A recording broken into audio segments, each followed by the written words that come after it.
Assalamualaikum warahmatullahi wabarakatuh. Baik, kami dari kelompok 5 yang beragontakan. Saya Cici Permata Muspita sebagai moderator dan penyaji, dan rekan saya Salsabila Tamara sebagai penyaji. Baik, di sini kami dari kelompok 5 akan menjelaskan tentang desain penelitian kuantitatif. Baiklah, saya akan menjelaskan abstraknya di sini, yaitu instrumen penelitiannya adalah suatu alat yang digunakan untuk mengumpulkan data atau mengukur objek dari suatu variabel penelitian.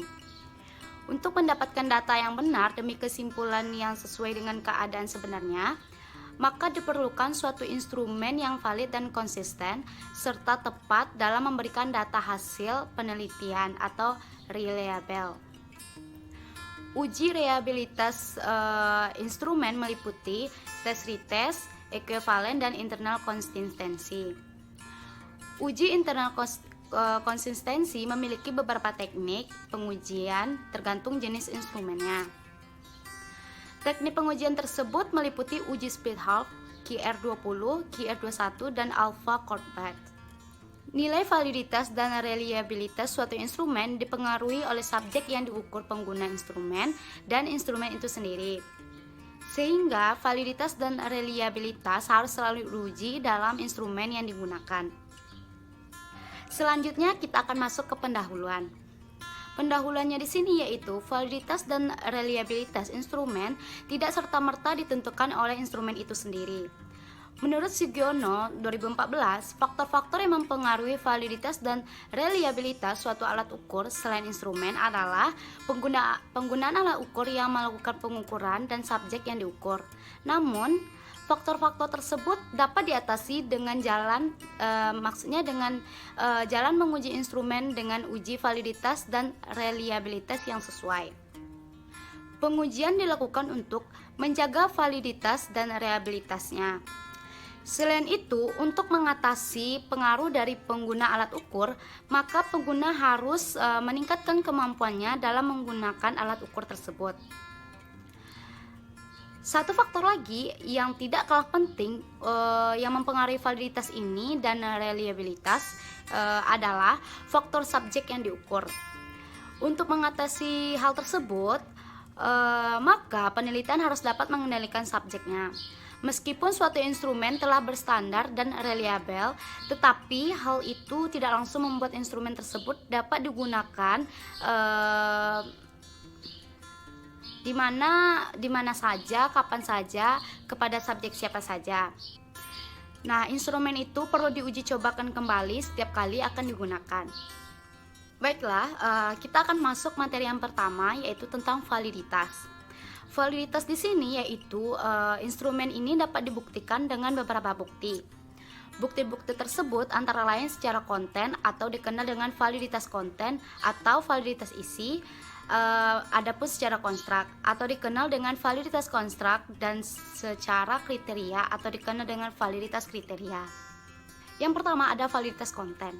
Validitas konten atau validitas isi fokus ini memberikan bukti pada elemen-elemen yang ada pada alat ukur dan diproses dengan analisis rasional.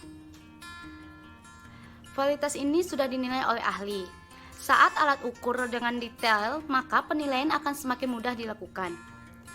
Adapun beberapa contoh elemen yang dinilai dalam validitas konten adalah yaitu setelah melakukan uji validitas konten kepada ahli, kemudian instrumen direvisi sesuai saran atau masukan dari ahli. Instrumen dinyatakan valid secara konten tergantung dari ahli. Ahli bebas memberikan penilaian apakah instrumen ini valid atau tidak. Nah, indikator ini bahwa suatu instrumen telah valid adalah ahli sudah menerima instrumen baik secara isi maupun formatnya tanpa ada perbaikan kembali. Jika setelah revisi ahli masih meminta ada perbaikan, maka revisi masih perlu dilakukan hingga ahli benar-benar menerima instrumen tanpa perbaikan lagi. Di sini ada beberapa contoh elemen yang dinilai dalam validitas konten adalah sebagai berikut. Yang pertama ada definisi operasional variabel. Yang kedua representasi soal sesuai variabel yang akan diteliti. Yang ketiga, jumlah soal. Yang keempat, format jawaban. Yang kelima, skala pada instrumen. Dan yang keenam, petunjuk pengisian instrumen serta waktu pengerjaannya. Baiklah, kita masuk yang kedua, yaitu validitas konstruk. Validitas konstruk di sini fokus pada sejauh mana alat ukur menunjukkan hasil pengukuran yang sesuai dengan definisinya. Definisi variabel harus jelas agar penilaian validitas konstruk mudah. Definisi tersebut diturunkan dari teori. Jika definisi telah berlandaskan teori yang tepat dan pertanyaan atau pernyataan item soal telah sesuai, maka instrumen dinyatakan valid secara validitas konstruk. Nah, yang selanjutnya kita masuk yang ketiga, yaitu validitas kriteria. Validitas kriteria ini fokus pada membandingkan instrumen yang telah dikembangkan dengan instrumen lain yang dianggap sebanding dengan apa yang akan dinilai oleh instrumen yang telah dikembangkan tersebut. Instrumen lain ini disebut sebagai kriteria dan ada dua jenis validitas kriterianya. Yang pertama yaitu validitas kriteria prediktif dan yang kedua validitas kriteria bersamaan. Perbedaan keduanya ini terletak pada waktu pengujian instrumen dengan kriterianya. Jika pengujian instrumen dan kriterianya dilakukan pada waktu yang berbeda, maka disebut dengan validitas kriteria prediktif. Sedangkan, jika pengujian instrumen dengan kriteria dilakukan pada waktu yang bersamaan, maka disebut dengan validitas kriteria bersamaan. Nah, hasil dari uji instrumen dan kriterianya kemudian dihubungkan dengan uji korelasi. Berikut ini kita sajikan rumus korelasi untuk mencari koefisien korelasi hasil uji instrumen dengan uji kriterianya. Baiklah, dapat saya jelaskan di sini. Nilai koefisien ini disebut sebagai koefisien validitas. Nilai koefisien validitas berkisar antara di atas dari 1,00 sampai di bawah 1,00.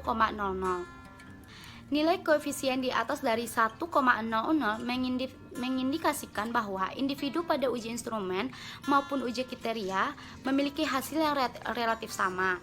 Sedangkan jika koefisiennya validitas bernilai 0 mengindikasikan bahwa tidak ada hubungan antara instrumen dengan kriterianya.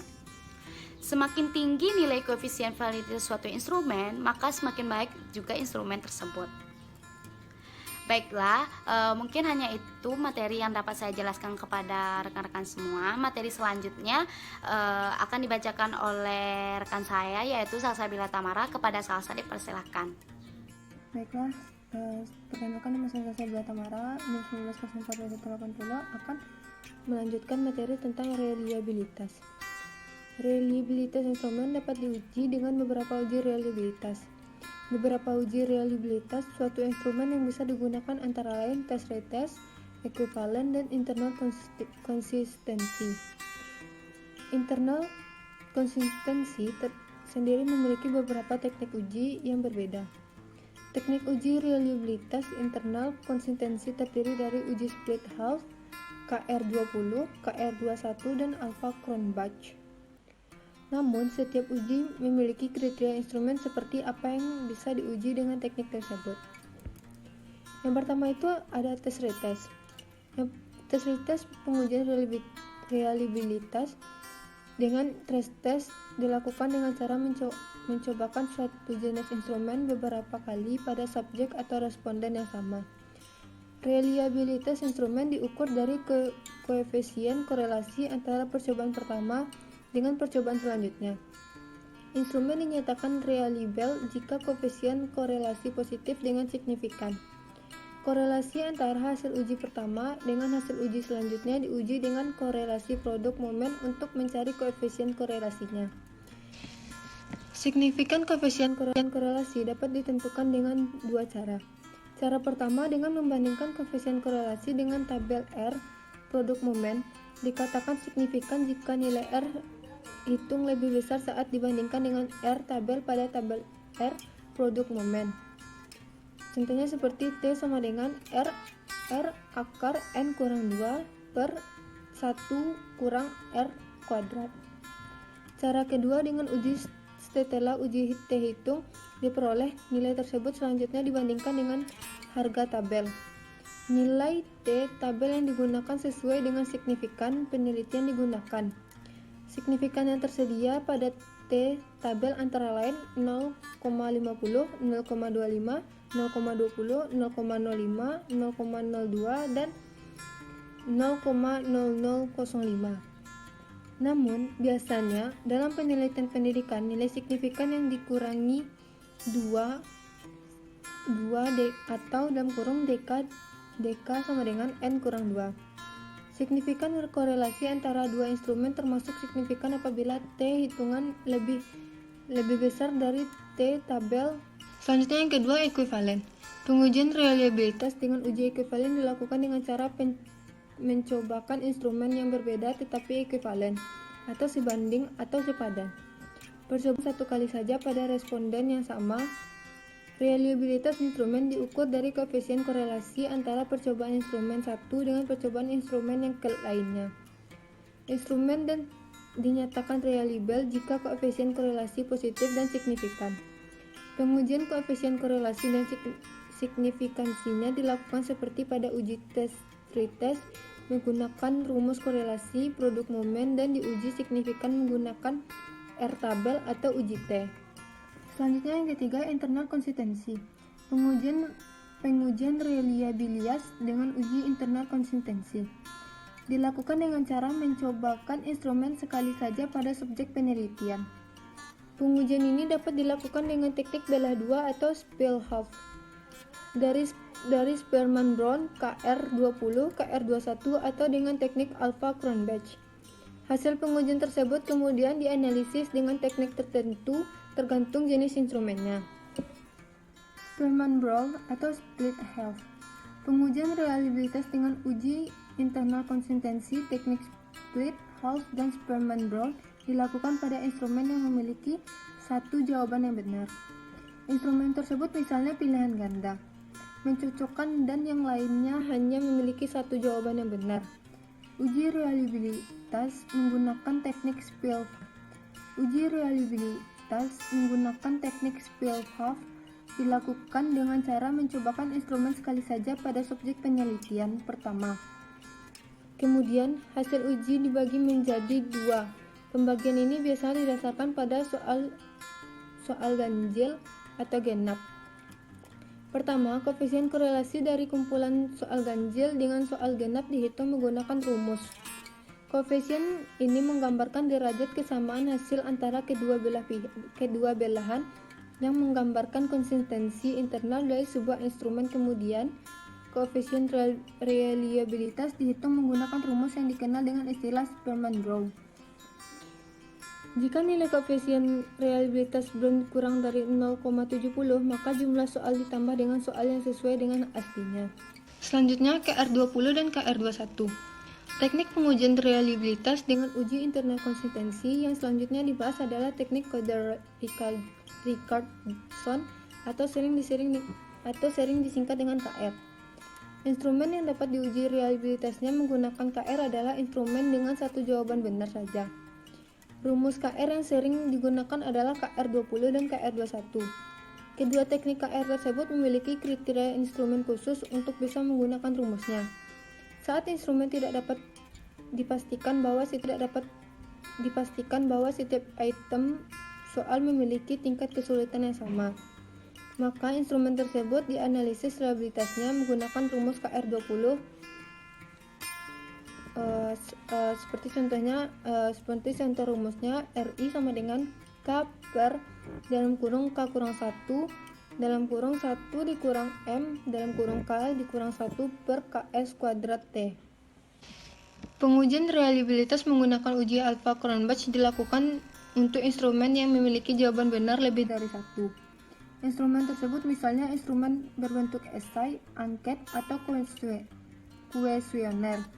Rumus koefisien reliabilitas Alpha-Cronbach adalah sebagai berikut, yaitu RI sama dengan K per dalam kurung K kurang 1 dalam kurung 1 dikurang S kuadrat per ST kuadrat. Jika koefisien reliabilitas Alpha-Cronbach telah dihitung, nilai tersebut kemudian dibandingkan dengan kriteria koefisien reliabilitas Alpha-Cronbach untuk instrumen yang reliable. Menurut Nunnally, menyatakan bahwa instrumen dikatakan reliable jika koefisien reliabilitas alpha Cronbach lebih dari 0,70.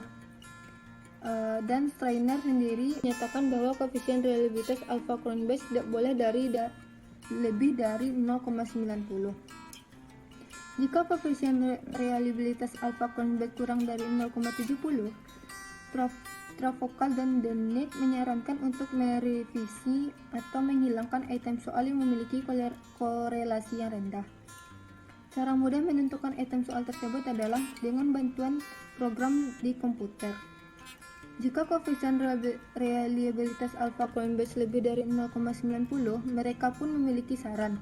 Mereka menyarankan untuk mengurangi jumlah soal dengan kriteria soal yang sama meskipun dalam bentuk kalimat yang berbeda. Sekian dari saya, apabila ada kata-kata yang salah mohon dimaafkan, saya kembalikan kepada rekan saya. Baiklah, terima kasih kepada Salsabila Tamara. Jadi kesimpulannya dari kelompok 5 ini yaitu instrumen ini memiliki kedudukan yang penting dalam penelitian karena instrumen berperan dalam proses pengambilan data. Instrumen yang valid dan reliable dapat menghasilkan data yang valid dan reliable pula, sehingga membawa pada kesimpulan yang sesuai dengan keadaan sebenarnya. Validitas mempermasalahkan sejauh mana pengukuran tepat dalam mengukur apa yang hendak diukur. Ketepatan dinilai dengan validitas konten, validitas konstruk, dan validitas kriteria.